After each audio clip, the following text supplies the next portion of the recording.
जरा सोचिए, एक ऐसा इंसान जिसने कभी एक शब्द नहीं लिखा, एक अक्षर भी नहीं, लेकिन दुनिया के सबसे महान, सबसे प्रभावशाली विचारकों में उसका नाम है। बिल्कुल। कोई राजा नहीं, कोई बड़ा सेनापति नहीं, दिखने में भी एकदम साधारण।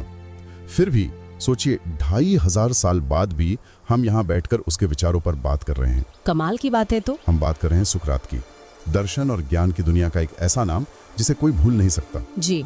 तो आज हम सुकरात के जीवन, उनके सोचने के तरीके और उनकी जो विरासत है उसको थोड़ा गहराई से समझने की कोशिश करेंगे। हाँ। जैसा कि हमें हमारे स्रोत एक हिंदी बुक सारांश में बताया गया है। हमारा मकसद ये जानना है कि भाई उनके विचार आज भी इतने जरूरी क्यों हैं। सही बात है, क्यों प्रासंगिक हैं वो आज भी। तो चलिए शुरू करते हैं ये सफर। तो सुकरात थे कौन आखिर? अगर हम कल्पना करें प्राचीन एथेंस के बाजार की, तो वहाँ एक आदमी घूम रहा है नंगे पैर, कपड़े भी शायद थोड़े पुराने से, शक्ल सूरत भी कोई बहुत खास नहीं, और वो बस लोगों के पास जा रहा है। किसी के भी पास? हाँ, चाहे कोई मोची हो, कोई नेता हो, कोई बड़ा फौजी अफसर हो, और उनसे बड़े सीधे लेकिन गहरे सवाल पूछ रहा है। जैसे कि? जैसे न्याय क्या चीज है, हिम्मत किसे कहते हैं, एक अच्छा जीवन जीने का मतलब क्या है असल में। और कमाल की बात यह है, जैसा आपने शुरू में कहा कि उन्होंने खुद कभी कुछ लिखा ही नहीं, एक शब्द भी नहीं। जी। तो हम जो भी जानते हैं उनके बारे में, वो हमें मिलता है उनके शिष्यों के लेखन से, खासकर प्लेटो और ज़ीनोफोन। अच्छा। और यहीं से वो एक पहेली शुरू होती है, सुकराती पहेली कहते हैं इसे। कि प्लेटो के लिखे संवादों में कितना सचमुच सुकरात का कहा हुआ है, हाँ। और कितना प्लेटो ने अपनी तरफ से जोड़ दिया या अपने विचार डाल दिए। बिल्कुल, ये पूरी तरह शायद हम कभी जान भी नहीं पाएंगे। तो वो एथेंस के लिए एक तरह की चुभने वाली आवाज थे। उन्हें गैडफ्लाई कहा गया है ना? हाँ बिल्कुल। गैडफ्लाई मतलब एक ऐसी मक्खी जो एक आलसी, सुस्त पड़े घोड़े को बार बार डंक मारती है ताकि वो जागे, हरकत में आए। सुकरात एथेंस को, जो शायद अपनी सफलताओं में थोड़ा सुस्त हो गया था, उसे उसकी बौद्धिक और नैतिक नींद से जगाना चाहते थे। और उनका वो कहना कि मैं सबसे बुद्धिमान इसलिए हूँ क्योंकि मैं जानता हूँ कि मैं कुछ नहीं जानता। कमाल की विनम्रता है ये। आज के जमाने में तो सोचिए, जहाँ हर कोई एक्सपर्ट है। हाँ बिल्कुल। वो खुद को टीचर भी नहीं मानते थे। वो कहते थे मैं तो एक दाई हूँ, मिडवाइफ। दाई? विचारों की। हाँ। विचारों की दाई। जैसे दाई बच्चे को जन्म नहीं देती, वो तो माँ देती है, दाई बस मदद करती है बच्चे को बाहर आने में। अच्छा। वैसे ही सुकरात मानते थे कि ज्ञान, सच्चा ज्ञान, वो लोगों के अंदर ही होता है। वो बस अपने सवालों से उसे बाहर लाने में, उसे जन्म देने में मदद करते हैं। तो ये जो उनका तरीका था, सुकराती पद्धति या सुक्राटिक मेथड, ये कैसे काम करता था? ये सिर्फ सवाल पूछना ही था? नहीं, ये सिर्फ सवाल पूछना नहीं था। ये सवालों की खास श्रृंखला थी, एक तकनीक थी। टेक्निक? हाँ, जिसे एलेंचूस भी कहते हैं। मतलब जांच पड़ताल करना या खंडन करना। इसका मकसद किसी को गलत साबित करना या नीचा दिखाना नहीं था। तो फिर? मकसद था कि सामने वाले को ये एहसास हो कि वो जो सोच रहा है कि वो जानता है, असल में वो पूरी तरह नहीं जानता। उसकी समझ में कहीं ना कहीं कमी है या विरोधाभास है। मतलब आईना दिखाना एक तरह से। बिल्कुल, क्योंकि सुकरात मानते थे कि सीखने की पहली सीढ़ी ही ये मानना है कि मैं नहीं जानता। जब तक ये एहसास नहीं होगा, आप सीखने के लिए तैयार ही नहीं होंगे। जैसे वो किसी सेनापति से पूछते थे, भाई हिम्मत क्या है? हाँ। सेनापति शायद कहता, युद्ध में दुश्मन के सामने डटे रहना हिम्मत है। आम जवाब यही होता। फिर सुकरात पूछते, अच्छा तो अगर कोई सेनापति रणनीति के तहत अपनी सेना को पीछे हटने का आदेश दे, तो क्या वो कायर है? सही। अब सेनापति सोच में पड़ जाता। उसे लगता कि हाँ, बात तो सही है, मेरी परिभाषा अधूरी थी।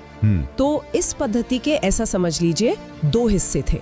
पहला थोड़ा विनाशकारी सा, डिस्ट्रक्टिव, जहाँ पुराने विचार टूटते हैं। हाँ, जहाँ व्यक्ति के झूठे या अधूरे विश्वास टूटते हैं, उसे अपने अज्ञान का बोध होता है। ये थोड़ा असहज हो सकता है। और दूसरा हिस्सा? दूसरा है रचनात्मक, कंस्ट्रक्टिव।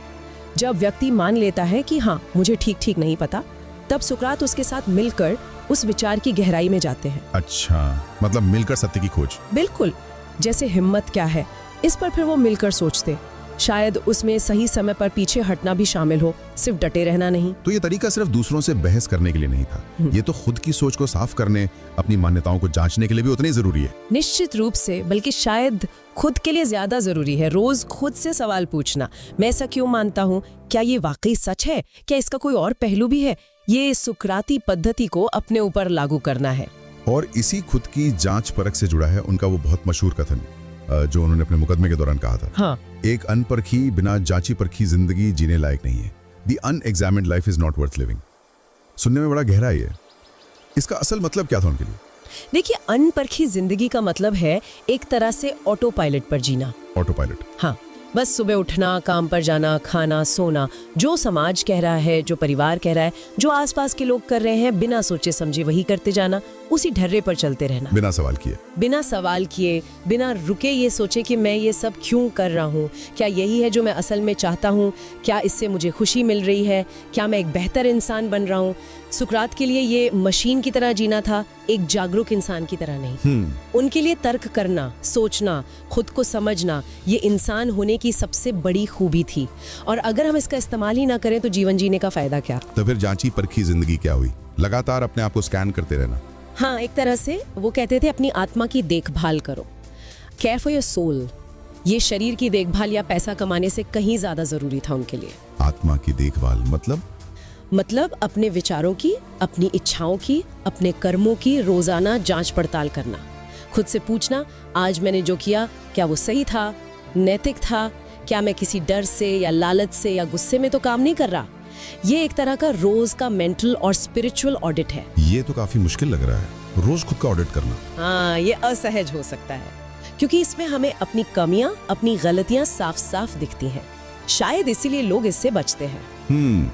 लेकिन सुकरात का मानना था कि इसी मुश्किल प्रक्रिया से गुजरकर ही हम एक सच्ची, सार्थक और बेहतर जिंदगी जी सकते हैं। इससे जुड़ा उनका एक और विचार है जो आज भी काफी बहस का विषय है। कौन सा? कि सद्गुण ही ज्ञान है, वर्च्यू इज नॉलेज, और इसका उल्टा कि बुराई सिर्फ अज्ञानता है, वाइस इज इग्नोरेंस। हाँ, ये बहुत विवादास्पद रहा है। इसका मतलब तो ये हुआ कि कोई भी इंसान जानबूझकर बुरा काम करता ही नहीं। ये बात कुछ हजम नहीं होती। दुनिया में तो हम देखते हैं लोग जानबूझकर गलत करते हैं। देखिए, यहाँ ज्ञान का मतलब सिर्फ किताबी जानकारी या इंफॉर्मेशन होना नहीं है। तो यहाँ ज्ञान का मतलब है किसी चीज की बहुत गहरी आत्मिक समझ होना, एक तरह का बोध। सुकरात का मानना था कि अगर किसी इंसान को सच में बिल्कुल गहराई से ये एहसास हो जाए कि कोई काम कितना बुरा है और उसके असली परिणाम कितने बुरे होंगे, न सिर्फ बाहरी सजा बल्कि उसकी अपनी आत्मा पर, उसकी शांति पर, उसके चरित्र पर क्या असर पड़ेगा, तो वो इंसान वो काम कर ही नहीं पाएगा। उसका वो गहरा बोध ही उसे रोक लेगा। जैसे अगर कोई सिगरेट पीता है, उसे पता है कि ये सेहत के लिए खराब है, पैकेट पे भी लिखा होता है, फिर भी पीता है। सुकरात शायद कहते हैं कि उसे जानकारी है पर वो गहरा ज्ञान या बोध नहीं है। अच्छा। अगर उसे सच में पूरी तरह से ये एहसास हो जाए कि ये आदत उसकी जिंदगी को, उसके स्वास्थ्य को, उसके परिवार को कैसे तबाह कर रही है, तो ये एहसास इतना शक्तिशाली होगा कि उसकी पीने की इच्छा पर हावी हो जाएगा। तो जब हमें लगता है कि कोई जानबूझकर गलत कर रहा है, सुकरात के अनुसार वो व्यक्ति असल में उस पल के छोटे तात्कालिक फायदे या सुख को देख रहा होता है, और उस काम के जो असली गहरे लंबे समय तक चलने वाले बुरे परिणाम है, उनसे वो अज्ञानी होता है। वो उनकी पूरी भयावहता को समझ नहीं पा रहा होता। हर इंसान अंत में अपनी भलाई ही चाहता है, बस अज्ञान की वजह से वो भलाई का गलत रास्ता चुन लेता है। अगर ये बात मान लें तो इसका मतलब तो ये हुआ कि अपराधियों से नफरत करने या सजा देने के बजाय उन्हें शिक्षित करना चाहिए, उन्हें वो ज्ञान देना चाहिए। बिल्कुल, सुकरात के दर्शन का यही तार्किक निष्कर्ष निकलता है। सुधार पर जोर होना चाहिए, सिर्फ सजा पर नहीं, क्योंकि अपराधी कोई राक्षस नहीं है, वो बस एक अज्ञानी व्यक्ति है जिसे सही और गलत का गहरा बोध नहीं है। लेकिन क्या ये थोड़ा ज्यादा आशावादी नजरिया नहीं है? और इसीलिए बाद में अरस्तु जैसे दार्शनिकों ने इस पर सवाल उठाए। अरस्तु ने क्या कहा? उन्होंने अरस्तु ने अक्रासिया का विचार दिया, जिसका मतलब है इच्छा शक्ति की कमी या वीकनेस ऑफ विल। अच्छा। अरस्तु ने कहा कि कई बार ऐसा होता है कि हमें पता होता है कि सही क्या है और गलत क्या है, उसका बोध भी होता है, लेकिन फिर भी अपनी इच्छाओं पर, अपनी वासनाओं पर काबू नहीं रख पाते और गलत काम कर बैठते हैं। मतलब ज्ञान होते हुए भी गलत करना। हाँ, तो ये बहस आज तक चलती है कि बुराई की असली जड़ क्या है। सिर्फ अज्ञानता जैसा सुकरात ने कहा, या इच्छा शक्ति की कमी जैसा अरस्तु ने कहा, या शायद दोनों या कुछ और। दिलचस्प बहस है ये। अब सुकरात के इन विचारों को और उनके जीवन को समझने के लिए शायद उनके समय के एथेंस को भी समझना जरूरी है। हाँ बिल्कुल, कॉन्टेक्स्ट बहुत जरूरी है। वो एथेंस का स्वर्ण युग भी कहलाता है। कला, साहित्य, दर्शन, लोकतंत्र, सब कुछ फल फूल रहा था। जी, पेरिक्लिस का युग था, पार्थेनन बन रहा था, महान नाटककार थे। लेकिन इसी एथेंस ने एक बहुत लंबा और विनाशकारी युद्ध भी झेला था, स्पार्टा के साथ। पेलोपोनेशियन युद्ध। हाँ, पेलोपोनेशियन युद्ध, जिसमें एथेंस की बुरी तरह हार हुई। इस हार ने एथेंस को न सिर्फ सैनिक और आर्थिक रूप से कमजोर किया, बल्कि समाज में एक तरह की अनिश्चितता, शक और असुरक्षा का माहौल भी पैदा कर दिया था। लोकतंत्र भी कुछ समय के लिए चला गया था बीच में। बिल्कुल, 30 तानाशाहों का शासन आया था। जब लोकतंत्र वापस आया तब भी समाज में वो पहले वाला खुलापन और आत्मविश्वास शायद कम हो गया था। और ऐसे माहौल में सुकरात का हर चीज पर सवाल उठाना लोगों को खटकने लगा। जो चीजें पहले शायद बहस का मुद्दा मानी जाती, अब उन्हें शहर की व्यवस्था और परंपराओं पर हमले की तरह देखा जाने लगा। उस दौर में सोफिस्ट भी थे, वो शिक्षक जो पैसे लेकर भाषण, कला और तर्क करना सिखाते थे। हाँ, सोफिस्ट काफी लोकप्रिय थे। उनका मानना था कि कोई एक परम सत्य जैसी चीज नहीं होती, सच वही है जिसे आप तर्क से साबित कर दें। और सुकरात का उनसे क्या रिश्ता था? 36 का आंकड़ा था। सुकरात ज्ञान को कोई बिकाऊ चीज नहीं मानते थे, इसलिए वो सिखाने के पैसे नहीं लेते थे। और वो सार्वजनिक रूप से इन मशहूर सोफिस्टों से ही उनके ज्ञान के बारे में मुश्किल सवाल पूछ लेते थे।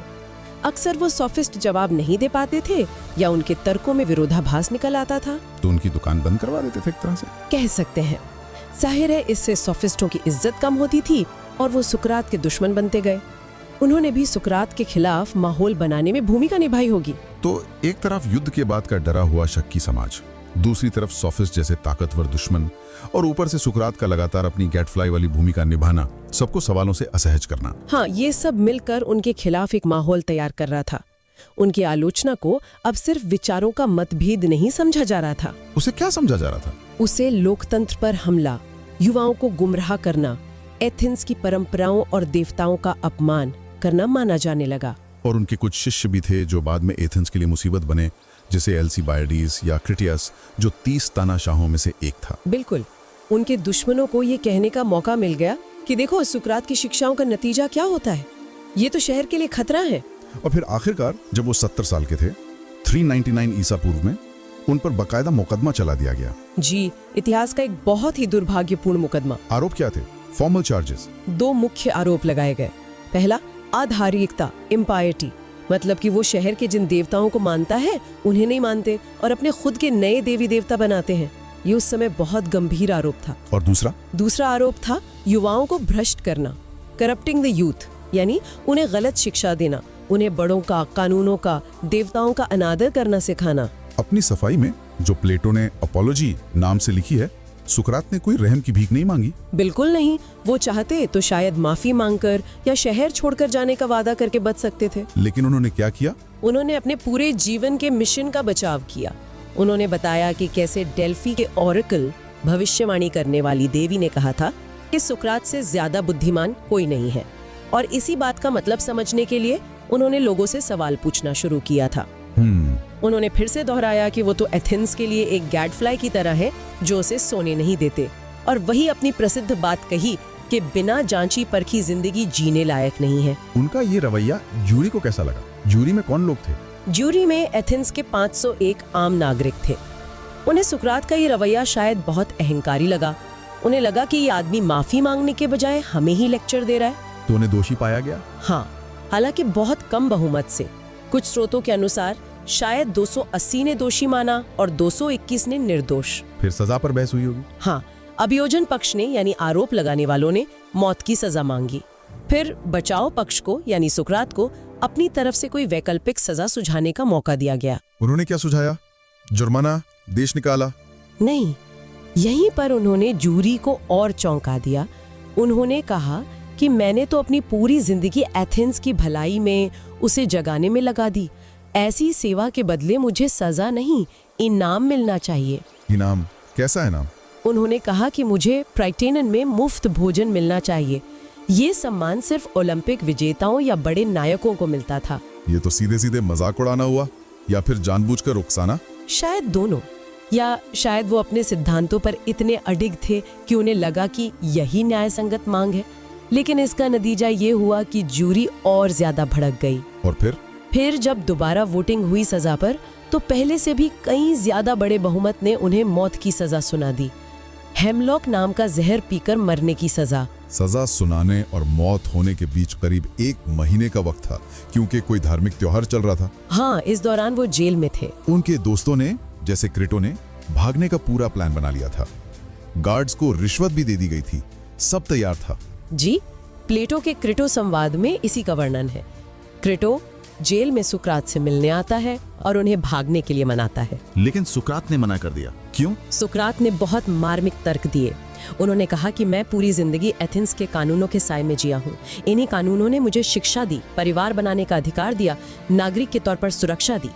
मैंने कभी इन कानूनों को तोड़ने की कोशिश नहीं की।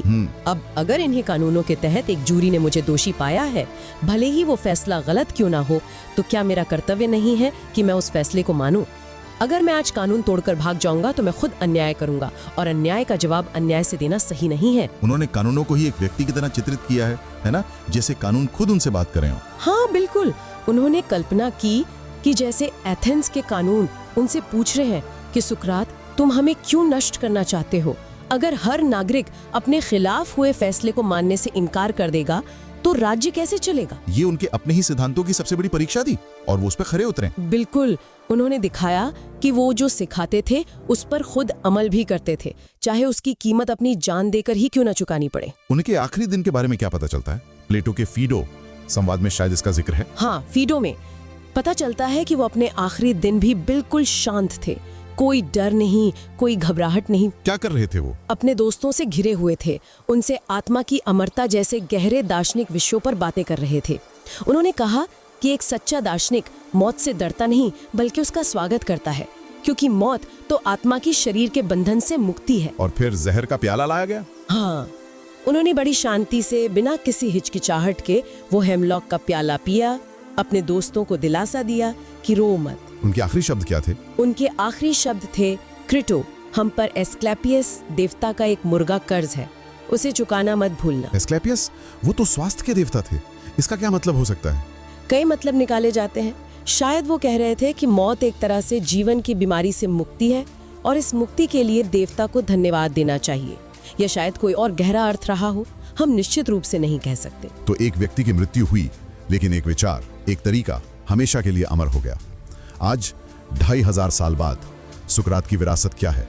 क्यों वो आज भी इतने प्रासंगिक हैं? मेरे ख्याल में सबसे पहली और शायद सबसे जरूरी विरासत है आलोचनात्मक सोच की, क्रिटिकल थिंकिंग, सवाल पूछने की कला। हाँ, किसी भी बात को, किसी भी दावे को, किसी भी खबर को यूं ही सच न मान लेना, उसे तर्क की कसौटी पर कसना, उसके पीछे के सबूत मांगना, उसके अलग अलग पहलुओं पर विचार करना।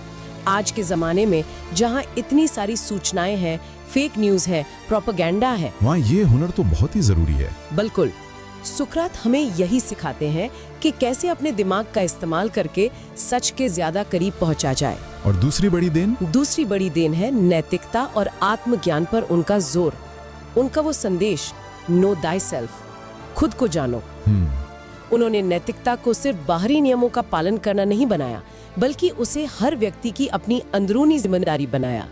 सच्ची खुशी पैसा कमाने या शोहरत पाने में नहीं है, बल्कि अपनी आत्मा को समझने, अपने मूल्यों को जानने और उनके हिसाब से एक अच्छा जीवन जीने में है। यानी बाहरी सफलता से ज्यादा अंदरूनी सच्चाई पर जोर। बिल्कुल, और ये बात आज की भागदौड़ भरी भौतिकवादी दुनिया में शायद पहले से भी ज्यादा प्रासंगिक है। और तीसरी कोई खास विरासत? तीसरी है उनकी बौद्धिक ईमानदारी और अपने सच के लिए खड़े होने का साहस, जान की परवाह किए बिना। हाँ, ये जानना कि सच क्या है और फिर उस सच के लिए आवाज उठाना, चाहे समाज आपके खिलाफ हो जाए, चाहे सत्ता आपके खिलाफ हो जाए, और साथ ही अन्यायपूर्ण लगने वाले कानूनों का भी सम्मान करना, लेकिन उनका विरोध शांतिपूर्वक सविनय तरीके से करना। सिविल डिसोबीडियंस का एक क्लासिक उदाहरण। जी हाँ, जिसने बाद में आप देखें तो Henry David Thoreau, Mahatma Gandhi, Martin Luther King junior जैसे कितने ही लोगों को प्रेरणा दी। तो सुकरात ने हमें कोई तैयार जवाब नहीं दिए। उन्होंने हमें ये नहीं बताया कि क्या सोचना है, नहीं, बल्कि उन्होंने हमें ये सिखाया कि सोचना कैसे है, सही सवाल कैसे पूछने हैं। बिल्कुल सही, उन्होंने हमें एक मेथड दिया, एक तरीका दिया, जवाब हमें खुद खोजने हैं। तो आज की इस चर्चा से, सुकरात की कहानी से हम यही समझा कि सवाल पूछने का साहस कितना जरूरी है। अपने जीवन को, अपने विचारों को लगातार जांचते परखते रहने का महत्व कितना ज्यादा है। हाँ, और ज्ञान को सिर्फ जानकारी का ढेर नहीं, बल्कि चरित्र का, सद्गुण का आधार मानने की सोच कितनी शक्तिशाली हो सकती है। हमने ये भी देखा कि सच और अपने सिद्धांतों के लिए खड़े होने की कभी-कभी बहुत बड़ी कीमत चुकानी पड़ सकती है। जी हाँ, लेकिन शायद अंत में वही रास्ता सबसे ज्यादा सम्मानजनक और सार्थक होता है। सुकरात सिर्फ एक व्यक्ति नहीं रहे, वो एक विचार बन गए, सोचने का एक तरीका बन गए जो आज भी जिंदा है। तो आज जब हम सब इतनी सारी सूचनाओं से, इतने सारे विचारों और दावों से घिरे हुए हैं जो हर तरफ से हम पर बरस रहे हैं, सोशल मीडिया पर, खबरों में, आसपास के लोगों से, तो ये सोचने वाली बात है कि क्या हम वाकई अपनी मान्यताओं को, अपने विश्वासों को उसी तरह परख रहे हैं, उसी तरह जांच रहे हैं जैसे सुकरात चाहते थे कि एथेंस के लोग करें? या कहीं हम भी बहुत सारे विचारों को, बहुत सी बातों को सिर्फ इसलिए तो नहीं अपना रहे हैं क्योंकि वो लोकप्रिय हैं या आसानी से हमें मिल जाती हैं, या क्योंकि वो हमारे पहले से बने हुए विचारों से मेल खाती हैं, हमें आराम देती हैं? ये गहरा सवाल है। शायद अपने अंदर के सुकरात को जगाने का मतलब यही है जी। अपने डिजिटल जीवन में भी और अपने वास्तविक जीवन में भी लगातार सवाल पूछते रहना, रुक कर सोचना और एक जांची परखी जिंदगी जीने की कोशिश करना। उम्मीद है आपको ये पॉडकास्ट पसंद आया होगा। अगर आप किताबों से जुड़ी और भी दिलचस्प बातें जानना चाहते हैं तो Book Beats A to Z को लाइक, शेयर और सब्सक्राइब करना न भूलें। राज और रागिनी के साथ ये बातचीत कैसी लगी? हमें कमेंट करके जरूर बताएं कि आप अगले एपिसोड में किस लेखक या किस किताब के बारे में सुनना चाहेंगे। लाइक करें, शेयर करें और हमारे चैनल को सब्सक्राइब करना न भूलें।